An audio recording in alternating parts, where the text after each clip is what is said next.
Hello friends, welcome you back guys. मैं आपका दोस्त सुनील यादव आपके साथ कनेक्ट हो रहा हूं ऑन आरकेडमी चैनल, राइट। सो आरकेडमी का ये जो यूट्यूब चैनल है ये आपको हेल्प कर रहा है in terms of your 12th standard preparation. So guys, जैसा कि मैंने बताया कि आरकेडमी जो है ये एक इंस्टीट्यूशन है जो आपको हेल्प करता है in terms of your engineering subject. Last 15 सालों से ये सब चीजें यहाँ पे चालू है और यू कैन से कि 90% लोगों का है ना, 99% लोगों का आई कैन से कि विद कॉन्फिडेंस यहाँ पे सब्जेक्ट क्लियर ही नहीं होता बल्कि उनके अंदर सब्जेक्ट रिगार्डिंग बेसिक स्किल्स भी जनरेट होते हैं। तो गैस यहाँ पे एक लोगों को बहुत ज़्यादा मोटिवेशंस मिलता है फॉर इंजीनियरिंग। तो यहाँ पे जो लोग आते हैं उनके ही सजेशन से, उनके ही क्या बोल सकते हैं रिक्वेस्ट से हमने यहाँ पे जो आरकेडमी के यूट्यूब चैनल पे आपको 12th स्टैंडर्ड का फ्री मटेरियल देना स्टार्ट किया है for every topics of mathematics. तो इसी सिनारियो में हमने ऑलरेडी अपने 3 चैप्टर्स हमने कंप्लीट कर लिए हैं मैथ्स 2 के, that is probability distribution, binomial distribution as well as derivative means differentiation. तो ये तीनों ही chapters major of your portion part है। So do check to that. अगर आपने चेक किया है तो फटाफट इस वीडियो के बाद जरा कमेंट बता दीजिएगा, कमेंट बॉक्स में बता दीजिएगा कि आपको वो वीडियोस कितने हेल्पफुल लगे। अगर आपको लग रहा है कि नहीं यार ये हेल्पफुल वीडियोस है, बेसिक चीजें समझ में आ रही है, तो आप नियर एंड डियर फ्रेंड्स को भी शेयर करिए। मैक्सिमम लोगों को ये बेनिफिट मिलना चाहिए, ये हमारा अप्रोच है, ठीक है। तो चलिए, आज के सीरीज में हमने एक टॉपिक लिया है इनडेफिनिट इंटीग्रेशन। इनडेफिनिट इंटीग्रेशन क्या होता है, उसकी सारी बेसिक चीजें सीखेंगे और फॉर्मूला। तो चलिए स्टार्ट करता हूं इस सेशन का, ठीक है। तो पहले तो मैं आपको बता दूं कि भाई इसके पीछे क्या मतलब कॉन्सेप्ट क्या है, इंटीग्रेशन के पीछे कॉन्सेप्ट क्या है, डेरिवेटिव के पीछे कॉन्सेप्ट क्या है, उसके बाद इंटीग्रेशन को रिप्रेजेंट कैसे करते हैं, लिखते कैसे है, उसका फॉर्मेट क्या है, लेट्स टेल यू। तो पहले मैं बताना चाहूंगा गाइज कि जो इंटीग्रेशन होता है उसका काम क्या है। और यहां पे आपने इंटीग्रेशन का जस्ट अपोजिट वर्ड भी सुना होगा, दैट इज डेरिवेटिव। तो पहले मैं डेरिवेटिव की बात कर लूं, राइट।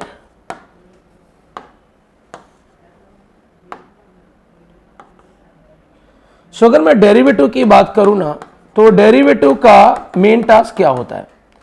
डेरिवेटिव का मेन टास्क होता है कि आपके पास एक कोई तो वैल्यूज दी गई है, लेट्स से ये वैल्यू है, एक मैं रिप्रेजेंट कर रहा हूं वैल्यू, और इसको ना इक्वल पार्ट्स में डिवाइड करना, this is what is called derivative. मतलब डेरिवेटिव क्या करता है, एक बड़ी सी चीज का एक छोटा सा पार्ट, यू कैन से अगर 100% कोई चीज है तो उसका 1% कितना होगा ये बताता है। समझ में आ, डेरिवेटिव एक बड़ी सी चीज को इक्वल पार्ट्स में डिवाइड करता है, दैट इज डेरिवेटिव। तो गाइस डेरिवेटिव का मीनिंग ये होता है। What about integration. अब इंटीग्रेशन का मतलब क्या होता है, आपको पता है डेरिवेटिव और इंटीग्रेशन एक दूसरे के अपोजिट होते हैं। तो ऑब्वियस सी बात है कि इंटीग्रेशन का मीनिंग क्या होगा, छोटी छोटी जो भी चीजें हैं उनको कलेक्ट करके बड़ा चीज बनाना। मतलब यहां पे इन टर्म्स ऑफ अगर बात की जाए तो सम करना या एडिशन करना ऑफ स्मॉल पार्टिकल्स, है ना, एडिशन, यू कैन से सम और एडिशन। सिमिलरली डेरिवेटिव का मतलब यू कैन से कि डिवाइड करना या सब्ट्रैक्ट करना in some small parts, right, subtraction, you can say subtraction. तो इस तरह से डेरिवेटिव और इंटीग्रेशन की ये बेसिक मीनिंग है, बहुत ही स्मॉल मीनिंग मैंने बताई, ठीक है। डेरिवेटिव क्यों यूज करते हैं, बड़ी सी चीज का एक छोटा सा पार्ट निकालने के लिए डेरिवेटिव यूज करते हैं। इंटीग्रेशन क्यों यूज करते हैं, कंटिन्यूअस डेटा दिया है, अगर उनको ऐड करके आपको फाइनल आंसर क्या आएगा ये बताना है तो हम इंटीग्रेशन यूज करते हैं। अंडरस्टूड। तो ये है बेसिक कॉन्सेप्ट रिगार्डिंग इंटीग्रेशन के बारे में। चलिए अब इसको लिखते कैसे हैं। जैसे अगर मैं डेरिवेटिव की बात करूं तो अगर हम लिखते हैं कि भाई डिफरेंशिएट करो विद रिस्पेक्ट टू एक्स, इसका मतलब हम लोग लिखते हैं d/dx। तो ये हो गया presentation of this dialogue means derivative का। लेकिन अगर मैं बोलूं कि इंटीग्रेट करिए, integrate with respect to x, तो इसका मीनिंग होता है इस तरह से, ये आपका इंटीग्रेशन साइन है और विद रिस्पेक्ट टू एक्स मतलब dx। मतलब किसी भी इंटीग्रेशन को इस फॉर्मेट में लिखा जाता है। ठीक है, अब गाइस इंटीग्रेशन जैसे आप डेरिवेटिव किसी के रेस्पेक्ट में ले रहे थे, वैसे ही इंटीग्रेशन भी आप किसी के रेस्पेक्ट में ले रहे हो, तो जिसके भी रेस्पेक्ट में ले रहे हो वो यहां पे डी के साथ होता है। मतलब अगर मैं इंटीग्रेट करूं विद रिस्पेक्ट टू वाई तो इंटीग्रेशन और यहां पे डी वाई आएगा। अगर with respect to t integrate करूंगा तो इंटीग्रेशन और यहां पे डी टी आएगा। समझ में आया? तो गाइस जब भी हम इंटीग्रेशन करते हैं तो किसी फंक्शन का करते हैं, किसी फंक्शन का। तो गाइस यहां पे भी इंटीग्रेशन हम किसी फंक्शन का ही करेंगे और वो फंक्शन ऑब्वियस है कि एक्स वाला होगा। ठीक है, क्योंकि इंटीग्रेट एक्स से कर रहे हो तो फंक्शन भी एक्स वाला होगा। तो गाइस किसी भी नॉर्मल इंटीग्रेशन को हम लोग आई से इंडिकेट करते हैं, आई से। सो this is notation of integration. तो ये हो जाता है आपका integration of small F of x and D x. तो ये आ गया basic format of writing integration. तो याद रखिए किसी भी इंटीग्रेशन को हम कैपिटल आई से नोटेट करते हैं। इंटीग्रेशन लिखने का फॉर्मेट क्या होता है, ये sine along with dx means इसका मीनिंग है कि इंटीग्रेट कर रहे हैं विद रिस्पेक्ट टू x। तो बात समझ में आई? जैसे हर किसी का एक अपना फॉर्मेट होता है वैसे ही इंटीग्रेशन को भी लिखने का एक फॉर्मेट है। ये चीज आपको याद रखना चाहिए। तो गाइस ये तो हो गया of format of integration. Now अब हम लोग बातचीत करेंगे कि कितने टाइप के इंटीग्रेशन होते हैं। सो गाइस इंटीग्रेशन दो टाइप के होते हैं, वन बाय वन मैं मेंशन करता हूं। पहला जो होता है आपका वो सपोज इनडेफिनेट हो गया, जो कि हम लोग ये टॉपिक डिस्कस कर रहे हैं, इनडेफिनेट इंटीग्रेशन। दूसरा होता है आपका डेफिनेट इंटीग्रेशन, डेफिनेट इंटीग्रेशन, ये this is your second type. तो ये दो टाइप के इंटीग्रेशन दिखते कैसे हैं भाई? दिखने का फॉर्मेट वही है। जैसे आपने इंटीग्रेशन लिखना है, इंटीग्रेशन, तो यहां पे भी इंटीग्रेशन को आई लिखेंगे और यहां पे भी क्या लिखेंगे, आई। अब देखिए इंटीग्रेट कर रहे हैं विद रिस्पेक्ट टू एक्स, किसको, फंक्शन को। तो यहां पे भी वही करोगे, इंटीग्रेट करोगे विद रिस्पेक्ट टू एक्स, किसको, फंक्शन को, राइट। बस गाइस यहां पे क्या होता है, इंटीग्रेशन के ऊपर और नीचे, यहां पे और यहां पे कोई वैल्यू मेंशन नहीं होती। मतलब ये हो गया आपका इनडेफिनेट इंटीग्रेशन। ठीक है, अगर आपको लिमिट है ना, इंटीग्रेशन के ऊपर वैल्यू नहीं, ऊपर और नीचे अगर वैल्यू मेंशन नहीं है तो उसको हम बोलते हैं इनडेफिनेट इंटीग्रेशन। और डेफिनेट इंटीग्रेशन में कोई तो यहां पे आपको ऐसा लिमिट दिया रहेगा, इंटीग्रेशन के नीचे कोई वैल्यू रहेगा, इंटीग्रेशन के ऊपर एक कोई वैल्यू रहेगा। तो इस तरह से आपको अगर विदाउट लिमिट वाला इंटीग्रेशन दिया, विदाउट लिमिट वाला, तो उसको इनडेफिनेट बोलते हैं। और अगर विद लिमिट वाला आपको इंटीग्रेशन दिया तो इसको हम लोग डेफिनेट इंटीग्रेशन बोलते हैं। ठीक है, तो guys as per the formula इस फंक्शन को इंटीग्रेट करना पड़ता है। लेट्स से आपने इसको इंटीग्रेट किया, इसका आंसर आया जो भी आएगा, तो इसको हम लोग को प्लस सी करना पड़ता है, प्लस सी। यहां पे सी जो होता है वो कांस्टेंट होता है। एक बार वापस बोल रहा हूं, जब भी हम इंटीग्रेट करेंगे इस फंक्शन को, लेट्स से उसका जो भी आंसर आएगा हमें प्लस सी लिखना होता है, प्लस सी। यहां पे सी जो है वो कांस्टेंट होता है। लेकिन अगर मैं यहां की बात करूं, मैं यहां पे जब फंक्शन को इंटीग्रेट करूंगा, ऑब्वियस है एज पर द फॉर्मूला ही करूंगा। फॉर्मूला कौन सा?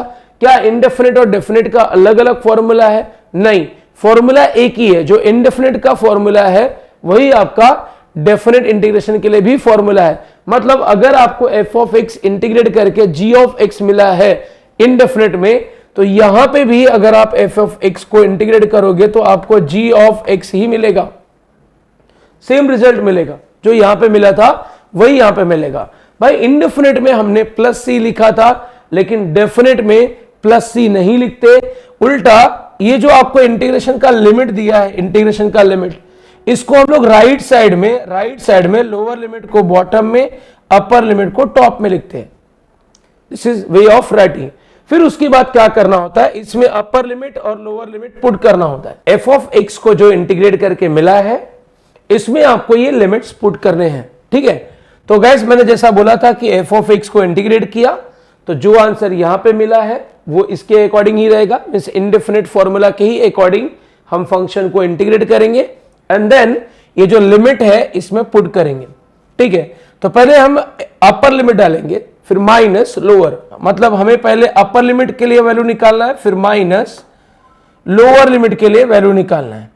तो गाइस इंटीग्रेट अगर x से किया है तो ये जो इंटीग्रेशन का आंसर आया है उसमें x की जगह पहले अपर लिमिट डालो, मतलब x की जगह मैं अपर मींस b डालूंगा, फिर माइनस अब x की जगह पे लोअर लिमिट मींस a डालो, तो x की जगह पे मैं a डाला। तो गाइज इसको हम सॉल्व करेंगे, फाइनली हमारा इंटीग्रेशन का आंसर हो जाएगा। तो याद रखिए ऑलवेज पहले हम अपर लिमिट डालते हैं फिर माइनस लोअर लिमिट, लेकिन किसकी जगह पे डालते हैं भाई, अगर इंटीग्रेट x से किया है तो लिमिट भी x की जगह पे ही डालेंगे। तो यहां पे मुझे बोलना था कि दोनों ही टाइप के इंटीग्रेशन के लिए अलग अलग फॉर्मूला नहीं है, फॉर्मूला इज सेम, एक ही वो जो फॉर्मूला है वही सेट ऑफ फॉर्मूला यहां पे भी लगेगा और यहां पे भी लगेगा। आई होप सभी को समझ में आ रहा है। तो गाइस अब हम लोग बातचीत करेंगे फॉर्मूले के बारे में कि भाई इंटीग्रेशन के कितने फॉर्मूलाज है। तो गाइस मैंने यहाँ पे मैक्सिमम सारे ही फॉर्मूले में आपके लिए यहाँ पे नोटिफाई कर दिया हूं, कुछ एक आध फॉर्मूला अगर छूट गया रहेगा तो वाइल सॉल्विंग एग्जांपल मैं आपको उसको भी लिख दूंगा। तो चलिए मैं यहाँ पे फॉर्मूले के आंसर्स लिखना चाहता हूं। देखिए पहला मैं सेटअप जो फॉर्मूला डिस्कस करूंगा दैट इज अलजेब्रिक, फिर मैं डिस्कस करूंगा आपके साथ ये ट्रिग्नोमेट्रिक वाले, मींस ट्रिग्नोमेट्रिक अगर टर्म्स दिए हैं तो उनके इंटीग्रेशंस क्या होंगे, फिर मैं आपसे डिस्कस करूंगा कि कुछ इंटीग्रेशन के स्पेशल फॉर्मूला है जैसे इंटीग्रेशन बाय पार्ट्स या फिर कुछ करोलरीज है, and then next is your standard results. मतलब ये स्टैंडर्ड रिजल्ट पे आपका एक एक्सरसाइज है 3.2a, तो इसको भी हम लोग सॉल्व करने वाले हैं। सो आगे जो अपना पोर्शन रहेगा वी विल सी इट कि हम लोग इसके ऊपर क्वेश्चन कैसे कंप्लीट करते हैं, ठीक है। तो चलिए सारे इंटीग्रेशन के फॉर्मूले को मैं आपके सामने लिखता हूं एंड आई विल ट्राई कि एक एक एग्जांपल लेके आपको एक्सप्लेन कर सकूं। तो गाइस यहां पे मुझे बोला है कि इंटीग्रेट करिए विद रिस्पेक्ट टू x। देखो ना integration with respect to x बोला है और यहां पे आपको कोई कांस्टेंट वैल्यू दी है। इसके पहले आपको याद है डेरिवेटिव ऑफ कांस्टेंट आप क्या लिखते थे, 0, लेकिन यहां पे इंटीग्रेशन ऑफ कांस्टेंट 0 नहीं होगा, कांस्टेंट इनटू वेरिएबल होगा। ये चीज याद रखिए, कांस्टेंट का इंटीग्रेशन कांस्टेंट इनटू वेरिएबल। जैसे इस इंटीग्रेशन का वेरिएबल x है तो आंसर हो जाएगा कांस्टेंट इनटू x, ठीक है, कांस्टेंट इनटू x। जैसे एक एग्जांपल देख लो, आपको बोला जाए कि भाई इंटीग्रेशन बताइए integration of 2 with respect to x या integration of 5 with respect to y, तो आंसर क्या आएगा, सो आंसर हो जाएगा constant into variable, variable x है तो constant into x means 2 into x हो जाएगा। जैसे यहां पे 5 अगेन कांस्टेंट है तो कांस्टेंट का इंटीग्रेशन कांस्टेंट इनटू y, तो यहां पे वेरिएबल y है तो कांस्टेंट इनटू y हो जाएगा। तो इस तरह से जब भी आपको कांस्टेंट दिखता है तो कांस्टेंट का इंटीग्रेशन आप लिख सकते हो, ठीक है, यूजिंग फॉर्मूला नंबर 1। अब फॉर्मूला नंबर 2 की बात करता हूं। फॉर्मूला नंबर 2 है कि अगर x का पावर है और इंटीग्रेट करना है तो आपको फॉर्मूला नंबर 2 यूज करना चाहिए। फॉर्मूला है x का power plus 1 upon power plus 1। ये रहा वो फॉर्मूला जो आपको यूज करना पड़ेगा। अब आपके दिमाग में आता रहेगा कि सर अगर पावर फ्रैक्शनल रहा, इंटीजर रहा, नेगेटिव रहा, पॉजिटिव रहा, तो क्या सभी के लिए एप्लीकेबल है? यस, सभी के लिए एप्लीकेबल है। मैंने कहा इंटीग्रेशन ऑफ x का कोई भी पावर रहने दो, वो पावर पॉजिटिव वैल्यू रहने दो, फ्रैक्शनल वैल्यू रहने दो या फिर आपका नेगेटिव वैल्यू रहने दो, कोई भी x का पावर रहने दो, उसको अगर इंटीग्रेट करना है तो आप ये फॉर्मूला अप्लाई करोगे, ठीक है। तो x के पावर का इंटीग्रेशन x का power plus 1 upon power plus 1, again x का power plus 1 upon power plus 1, same यहां पे भी x का power plus 1 upon power plus 1। मैंने जब भी x का पावर देखूंगा इंटीग्रेट करना रहेगा विद रिस्पेक्ट टू x तो ये फॉर्मूला यूज होगा। आई होप ये बात सभी को समझ में आई। तो पावर नेगेटिव है, पॉजिटिव है, उससे लेना देना नहीं है, फ्रैक्शनल है या डेसिमल है, उससे लेना देना नहीं है। आपके पास अगर x का पावर है, इंटीग्रेट x से करना है तो आप ये फॉर्मूला अप्लाई कर सकते हो ना। अगर आप चेक करो तो यही फॉर्मूला यूज करके इसका आंसर आएगा। देखिए यहां पे x का पावर कुछ नहीं है तो that means x raise to 1 हो गया, राइट। तो गाइस हमें x रेज़ टू 1 का इंटीग्रेशन चाहिए, x रेज़ टू 1 का, x मतलब x रेज़ टू 1। तो guys x raise to 1 means n का वैल्यू 1 हो गया, अगर n का वैल्यू 1 डालोगे तो 1 + 1 2 हो जाएगा डिवाइड बाय 2। तो याद रखिए x का इंटीग्रेशन x²/2 होता है। ये मैक्सिमम प्लेस पे यूज होते हैं, इसलिए मैंने इसको भी एज इट इज फॉर्मूला बना लिया है ना। आगे बात करता हूं। 1/x का इंटीग्रेशन log x होता है, log x। तो इट्स लाइक अपोजिट मैंने बोला था। अगर आपको याद हो कि डेरिवेटिव 1/x किस फंक्शन का होता है तो याद करो, डेरिवेटिव था log x का। तो log x का डेरिवेटिव अगर 1/x है तो 1/x का इंटीग्रेशन क्या हो जाएगा, log x। Exactly opposite, right. तो 1/x का इंटीग्रेशन ना e⁻x का इंटीग्रेशन हो जाएगा आपका e⁻x। मतलब याद रखिए कि अगर आपके पास एक्सपोनेंशियल है तो एक्सपोनेंशियल का इंटीग्रेशन सेम एक्सपोनेंशियल होता है। आगे बात करूंगा। a⁻x मतलब हम लोग इंटीग्रेट x से कर रहे हैं, x वेरिएबल है और वो पावर में है, तो आप ये फॉर्मूला अप्लाई कर सकते हो। ये हो जाएगा a⁻x upon log a, right. चलिए आगे बात करता हूं। 1/2√x dx का integration, if you remember 1/2√x किसका डेरिवेटिव होता था, √x का। देयरफॉर इसका इंटीग्रेशन आपका √x आ जाएगा, √x। अच्छा ये log x का भी डेरिवेटिव सॉरी इंटीग्रेशन अगर आपको याद रहे तो अच्छा है। log x का इंटीग्रेशन होता है x log x minus x, ठीक है। तो इस तरह से ये जो most important and used regularly used जो अल्जेब्रिक फॉर्मूलाज है वो मैंने आपको सारे यहां पे नोटिफाई करके बताए हुए हैं। तो गाइस ये याद रखिए। प्लस अब मुझे इस फॉर्मूले में और क्या बोलना था, इफ यू रिमेंबर मैंने बोला था कि इंडेफिनिट इंटीग्रेशन में कभी भी लास्ट आंसर में +c आता है। तो गाइस जितने भी इंडेफिनिट इंटीग्रेशन के मैंने फॉर्मूलाज लिखे हैं सभी के आंसर में यहां पे +c आएगा। यहां पे लास्ट में +c सभी फॉर्मूले में +c आता है। अब एक और चीज बोलने जा रहा हूं, कभी भी अगर आप इंटीग्रेट कर रहे हो किसी भी टर्म्स को, जैसे e⁻x है, सपोज एक्सपोनेंशियल को इंटीग्रेट कर रहे हो, e⁻x की जगह पे e⁻2x है या e⁻3x है, तो आपको याद रखना है कि हर एक फॉर्मूले में डिवाइड बाय कोएफिशिएंट आएगा। मतलब अगर मुझे बोला जाए कि भाई आप इंटीग्रेशन बताइए e⁻2x का, तो मैं क्या लिखूंगा, मुझे मालूम है कि एक्सपोनेंशियल का इंटीग्रेशन सेम एक्सपोनेंशियल होता है, तो यहां पे भी एक्सपोनेंशियल का सेम होगा लेकिन डिवाइड बाय कोएफिशिएंट आएगा। याद रखिए एवरी फॉर्मूले में इंटीग्रेशन के डिवाइड बाय कोएफिशिएंट होता है। तो यहां पे x के साथ 2 मल्टीप्लाई तो डिवाइड बाय 2, अगर e⁻3x होता तो डिवाइड बाय 3 आता। तो गाइस याद रखिए कभी भी हम जब इंटीग्रेट करते हैं, क्वेश्चन अगर इनडेफिनिट का है तो लास्ट आंसर में +c आएगा, एज वेल एज आपका अगर स्टैंडर्ड फॉर्मेट में है तब तो ठीक है, लेकिन e⁻x की जगह पे जैसे e⁻2x था वैसे ही अगर आपको यहाँ पे फंक्शन के साथ x के साथ कोई वैल्यू मल्टीप्लाई है तो divide by coefficient, means every फॉर्मूले में डिवाइड बाय कोएफिशिएंट आता है, याद रखिए। तो ये हो गया आपका अलजेब्रिक फॉर्मूला।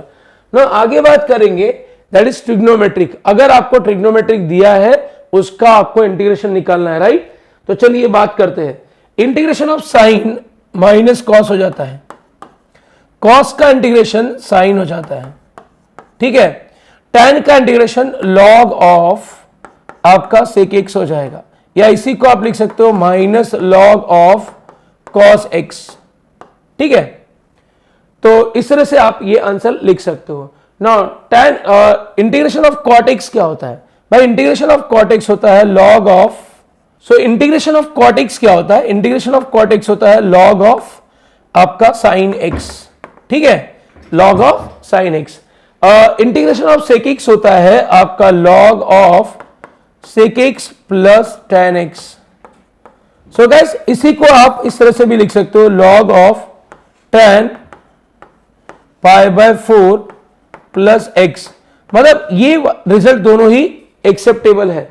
तो sec x का integration log of sec x plus tan x लिखो, या फिर आप ये भी लिख सकते हो ना cosec x का इंटीग्रेशन अगर आप लोगे तो ये होता है log of cosec x minus cot x, ठीक है, log of cosec x minus cot x, या फिर आप log of tan π/4 minus x भी लिख सकते हो। sec स्क्वायर का इंटीग्रेशन आपका हो जाएगा tan x, क्योंकि if you remember tan x का डेरिवेटिव sec स्क्वायर होता था, इसलिए sec स्क्वायर का integration tan x। cos x square का इंटीग्रेशन माइनस cot x हो जाता है, माइनस cot x, ठीक है। sec x into tan x, do you remember sec x into tan x किसका डेरिवेटिव होता है? sec x का। तो वैसे ही sec x into tan x का इंटीग्रेशन लोगे तो आपका sec x आ जाएगा। मतलब अगर डेरिवेटिव आपको प्रॉपरली आता है तो आप रिवर्ट कर लीजिए, फटाफट आंसर आपको आ जाएगा। cosec इंटू cos, cot किसका डेरिवेटिव होता है? दैट इज cot का। तो cot का derivative minus cosec into cot होता है, माइनस को cot के साइड में लेके जाओ, मतलब इंटीग्रेशन ऑफ cot आपको सॉरी cosec इंटू cot मिल जाएगा, which is cosec x, not cot x, minus आपका ये cosec x, ठीक है। तो गैस इस तरह से आपने देखा कि सारे ही ट्रिग्नोमेट्रिक के मैंने यहां पे फॉर्मूला ऐड किए हैं। अगेन मैं यहां पे बोलना चाहूंगा कि हर एक फॉर्मूले में प्लस सी आता है, प्लस सी, बिकॉज ये इनडिफिनिट टाइप का मैंने फॉर्मूला लिखा हुआ है, यहां पे इंटीग्रेशन का लिमिट नहीं है, इसलिए हर एक फॉर्मूले में प्लस सी आएगा, as well as divide by coefficient. जैसा कि एक एग्जांपल मैं आपको बता दूं कि भाई इंटीग्रेशन ऑफ साइन एक्स आपने लिखा है माइनस कॉस एक्स, लेकिन अगर आपको बोलता कि इंटीग्रेशन ऑफ साइन 2x बताओ या साइन 3x बताओ, साइन 4x बताओ, तो आप कैसे लिखते? फॉर पैटर्न यही है, जैसे साइन का इंटीग्रेशन माइनस कॉस होता है, वैसे ही यहां पे भी साइन का इंटीग्रेशन माइनस कॉस होगा, बस डिवाइड बाय कोएफिशिएंट आ जाएगा, तो यहां पे x के साथ जो मल्टीप्लाई वो आ जाएगा and plus c. So this is your answer for sine 2x का इंटीग्रेशन। सिमिलरली आप एवरी फॉर्मूले के लिए लिख सकते हो। तो याद रखिए जब भी हम इंटीग्रेट करते हैं तो प्लस सी लास्ट में आता है एंड डिवाइड बाय कोएफिशिएंट आता है। चलिए, तो हमने अलजेब्रिक वाला फॉर्मूला देखा, ट्रिग्नोमेट्रिक वाला देखा। नाउ टर्न इज की हमें इंटीग्रेशन बाय पार्ट्स एंड कुछ करोलरीज आने चाहिए, ठीक है। तो इंटीग्रेशन बाय पार्ट्स के फॉर्मूलाज मैं आपको यहां पे बताता हूं। देखिए इंटीग्रेशन ऑफ बाय पार्ट्स का first formula that is u into v, ठीक है। u इंटू वी, पहले तो मैं आपको बताऊं कि u into v formula use कब करते हैं भाई? जब दो डिफरेंट टाइप के फंक्शंस मल्टीप्लाई हो और दोनों में ही वेरिएबल x रहे, समझ में? जैसे आपको इंटीग्रेट x से करना है, दो टर्म्स है, दोनों ही डिफरेंट टाइप्स के हैं और दोनों में x है, मल्टीप्लाई है, तो गाइस वहां पे आपको u into v formula apply करना पड़ेगा।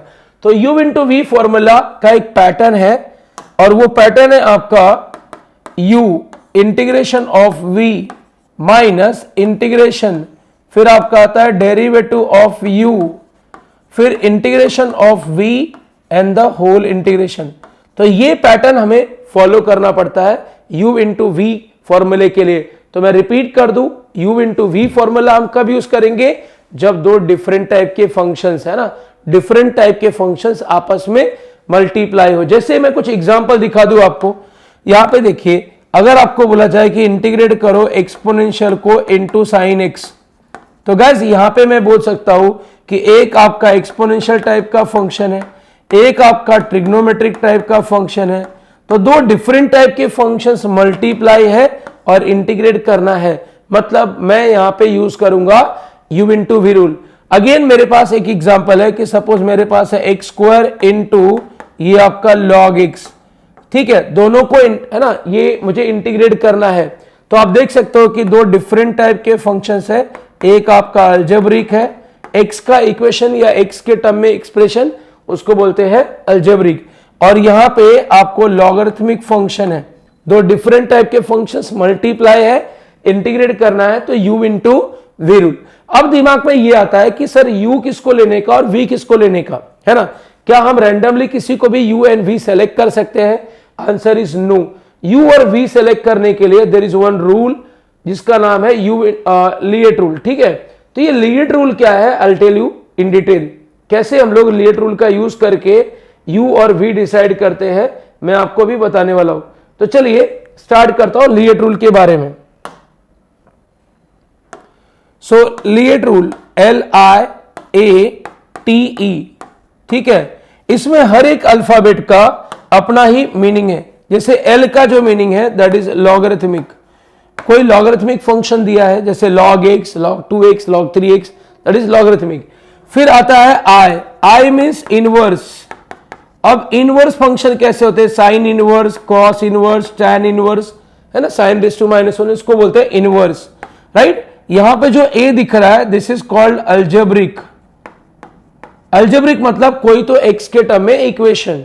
Now next t stand for trigonometric, ठीक है, ट्रिग्नोमेट्रिक को हम लोग t से यहां पे नोटेट किए, and e stand for exponent. तो these are the types of function.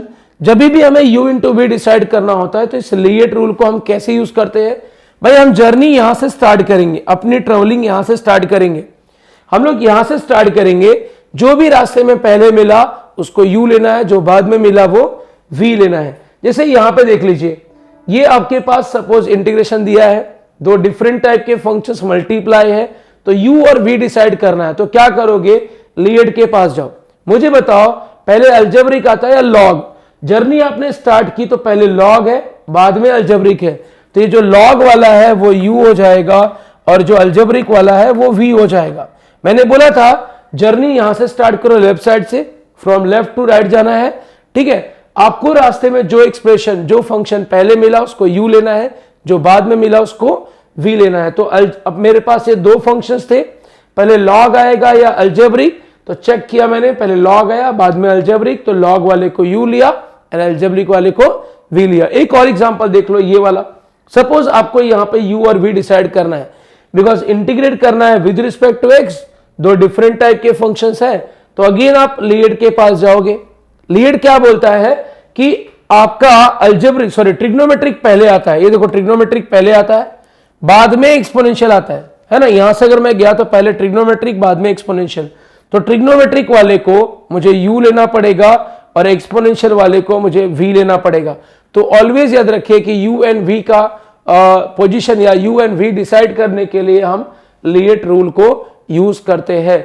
So this is how we use LIATE rule, है ना। तो u और v एक बार डिसाइड हो गया तो इस फॉर्मेट में डालिए, u इंटू v का इंटीग्रेशन मिल जाता है ना।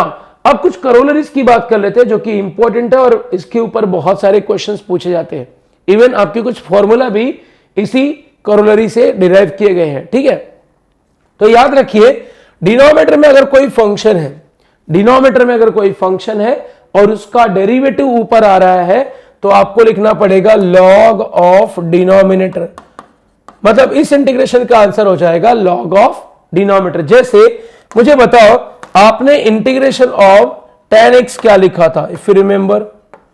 इंटीग्रेशन ऑफ tan x ले लो, या फिर चलिए इंटीग्रेशन ऑफ cot x ले लेता हूं। इंटीग्रेशन ऑफ cot x आपने क्या लिखा था भाई, आपने लिखा था integration of cot x that is log of sin x। Do you remember? अभी हमने लिखा था, देखिए ना, इंटीग्रेशन ऑफ cot x हमने ये लिखा था। अब ये आया कैसे भाई, ये करोलरी 1 का यूज करके आया है, करोलरी 1 का। चलिए मैं आपको दिखाता हूं भाई। cot को हम लोग cos बाय sin लिख सकते हैं, यस और नो लिख सकते हैं। cot ट्रिग्नोमेट्रिक cot को हम लोग cos बाय sin लिख सकते हैं। अब अगर ये फॉर्मूले को चेक करो तो नीचे जो फंक्शन दिख रहा है, ये जो नीचे फंक्शन दिख रहा है, इसका डेरिवेटिव ऊपर है। देख लो, साइन का डेरिवेटिव क्या होता है, cos। तो नीचे जो फंक्शन है उसका डेरिवेटिव ऊपर है, तो हम लोग आंसर लिख सकते हैं log of denominator, I mean log of sin x। तो इस तरीके से आपने देखा कि ये करोलरी का यूज करके इंटीग्रेशन ऑफ cot x निकाला हुआ है। Even integration of tan x और भी बहुत सारे फंक्शन है जिसका आपको इंटीग्रेशन इससे मिल जाएगा। तो ये फॉर्मूला बहुत ही ज्यादा इंपॉर्टेंट है, रेगुलर यूज में आएगा आपके। याद रखिए कि जब भी इंटीग्रेट कर रहे हो और कोई फंक्शन डिनोमिनेटर में दिया है, उसका डेरिवेटिव ऊपर है, तो आप ये फॉर्मूला यूज करोगे। नाउ नेक्स्ट इज, अगर दो फंक्शंस मल्टीप्लाई है, एक फंक्शन का पावर है और दूसरा वो फंक्शन का डेरिवेटिव है, मतलब फंक्शन मल्टीप्लाई है, फंक्शन आपका मल्टीप्लाई है, राइट। मैं यहां पर लिखता हूं कि ये जो फंक्शन है वो मल्टीप्लाई है विथ फंक्शन डैश, मतलब फंक्शन का डेरिवेटिव के साथ मल्टीप्लाई है। तो इसका जो आंसर है हो जाएगा function raise to n+1 upon, यहां पे आएगा आपका n+1 into coefficient of x, ठीक है। तो ये आपका फॉर्मूला यूज होगा जब भी हमें कोई फंक्शन का पावर दिया है और उसी फंक्शन का डेरिवेटिव उसके साथ मल्टीप्लाई है, तो ये फॉर्मूला यूज हो जाएगा। अंडरस्टूड? चलिए आगे बात करते हैं। कि अगर आपके पास कोई इंटीग्रेशन दिया है जिसमें ये डिनोमिनेटर में आपको रूट के अंदर फंक्शन दिया है, ठीक है, डिनोमिनेटर में आपको रूट के अंदर फंक्शन दिया है, जो रूट के अंदर फंक्शन है उसका डेरिवेटिव ऊपर है।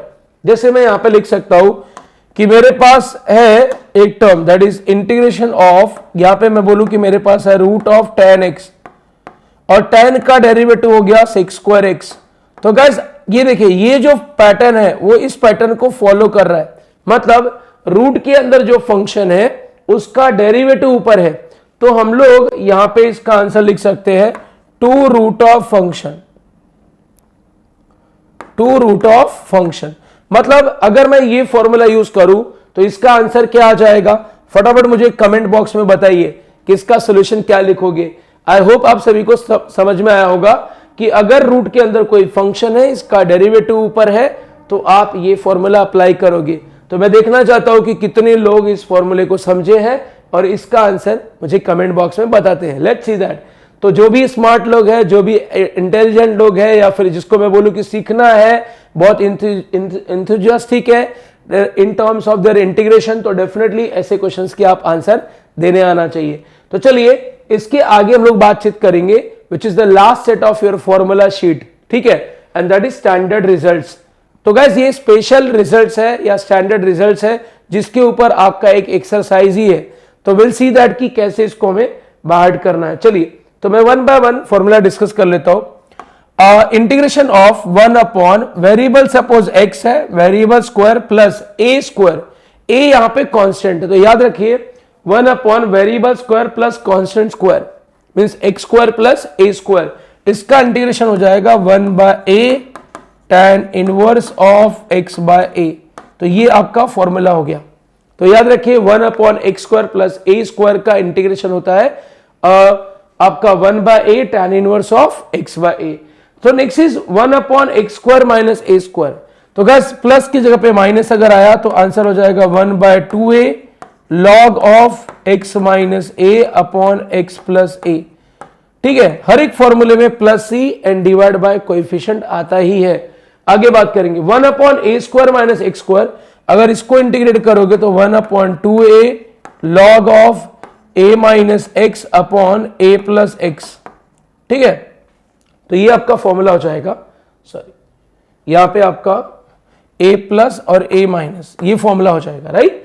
आगे बात करता हूं 1 upon square root of x square plus a square. So guys इसका जो फॉर्मूला है, so guys next is integration of 1 upon root over x square plus a square. देखिए अभी तक जो आपको डिनोमिनेटर में x square a square, x square a square या a स्क्वायर x स्क्वायर जो दिख रहा था वो विदाउट स्क्वायर रूट था। अब स्क्वायर रूट के अंदर आया तो स्क्वायर रूट के अंदर वाला, राइट। तो उसके लिए आपको आंसर देखिए, इसका आंसर हो जाता है लॉग ऑफ a प्लस, ये जो स्क्वायर रूट के अंदर दिख रहा है वही आपको यहां पे कॉपी कर देना है। अच्छा यहां पे इसका आंसर क्या हो जाएगा, x square minus a square का pattern same, log of, sorry यहां पे आपका x आएगा नॉट a, ये आपका x plus root over x square plus a square, यहां पे हो जाएगा लॉग ऑफ x प्लस ये जो आपको दिया है वही same, that is root over x square minus a square. तो जब भी 1 अपॉन स्क्वायर रूट में दिया है एक्स स्क्वायर अगर positive x square plus a square है या x square minus a square है, पैटर्न सेम है, लॉग फिर x प्लस करके आपको यही सेम यहां पे कॉपी कर देना है। तो आंसर ये हो गया, प्लस c करके भी ऐड करना पड़ेगा लास्ट में। चलिए इसके लिए फॉर्मूला बताता हूं, 1 upon root over a square minus x square. Root के अंदर x अगर नेगेटिव है, एक्स स्क्वायर नेगेटिव है, तो इसका आंसर होता है sine inverse of constant upon variable. ठीक है, sorry constant variable upon constant, sine inverse of x by a हो जाएगा। ठीक है ना, नेक्स्ट इज योर ये कुछ और स्टैंडर्ड रिजल्ट्स जिसके लिए थोड़ा स्पेस लगेगा, मैं इसके लिए बात कर लेता हूं। अगेन इसके ऊपर क्वेश्चन आपको मेन सीटी पेपर्स में भी पूछे जाते हैं। ये जो स्टैंडर्ड रिजल्ट्स है इनके जो क्वेश्चन है सीटी बोर्ड में भी, सीटी वाले एग्जाम में भी स्ट्रेट अवे बेस पूछे जाते हैं, और इवन इसका प्रूफ भी आपके सिलेबस में है, तो you have to solve it. तो चलिए आगे बात करता हूं, ये स्क्वायर रूट ऑफ, ये स्क्वायर रूट जो पहले डिनोमिनेटर में थे अब आपके न्यूमेटर्स में आ गए हैं, तो इनके आंसर कैसे लिखोगे। देखिए इनके आंसर लिखना बहुत सिंपल है, आपको क्या करना है, हर एक फॉर्मूले में पहले x/2 लिखना है, x/2 हर एक फॉर्मूले में जो दिख रहा है वही यहां पे फिर से कॉपी करना है। मतलब यहां पे आपके पास √x² प्लस a² था, यहां पे आपके पास √x² माइनस a² था, यहां पे आपके पास √a² माइनस x² था। तो गाइस जो दिख रहा था वही मैंने सेम कॉपी किया x/2 के बाद। फिर आपका आएगा अगर प्लस a² है तो प्लस a²/2, अगर यहां पे माइनस a² है तो माइनस a²/2, यहां पे प्लस a² है तो प्लस आपका a²/2 आएगा। समझ में आ रहा है पैटर्न कैसे लिखा? अब देखिए आगे का, इसके आगे का पार्ट कैसे लिखोगे। अगर यही वैल्यू, ये जो स्क्वायर रूट है, अगर ये डिनोमिनेटर में होता है ना, डिनोमिनेटर में होता तो आप क्या लिखते, लॉग ऑफ, आप लिखते लॉग ऑफ x प्लस √ ये आपका x² प्लस a²। तो ये फॉर्मूला कंप्लीट हो गया। मुझे बताइए अगर ये डिनोमिनेटर में होता √x² माइनस a², अगर डिनोमिनेटर में होता तो आप क्या लिखते, जो लिखते वही यहां पे कॉपी करिए, that is log of x plus √ आपका x² माइनस a²। समझ में आया? सिमिलरली अगर ये वैल्यू डिनोमिनेटर में होता तो गाइस डिनोमिनेटर में होता तो आप क्या लिखते, sign inverse of x/a, sign inverse of x/a। तो हर एक फॉर्मूले में लास्ट में प्लस c आएगा एंड डिवाइड बाय कोएफिशिएंट आता है। तो गाइस जितने भी हमने इंटीग्रेशन के फॉर्मूला देखा है, यहां पे हमने सारे फॉर्मूलेज आपके इनडेफिनेट टाइप के देखा था, इनडेफिनेट टाइप के, इसीलिए हर एक फॉर्मूले में आपका प्लस c आएगा एंड हर एक फॉर्मूले में divide by coefficient of x आएगा, हर एक फॉर्मूले में। तो ये बेसिक चीजें हैं, ठीक है। तो आई होप ये फॉर्मूला सभी को याद हो जाएगा। देखिए अगर ये फॉर्मूलाज याद हो गया तो मुझे लगता है कि क्वेश्चन को सॉल्व करने का प्रोसेस बस सीखना बाकी है। तो मैं आपको उसमें बहुत अच्छे तरीके से हेल्प करने वाला हूं, टाइप वाइज सारे एग्जांपल लेने वाला हूं। So thank you so much for joining this session guys. I hope ये आप सभी के लिए वैल्यूएबल होगा सेशन, राइट।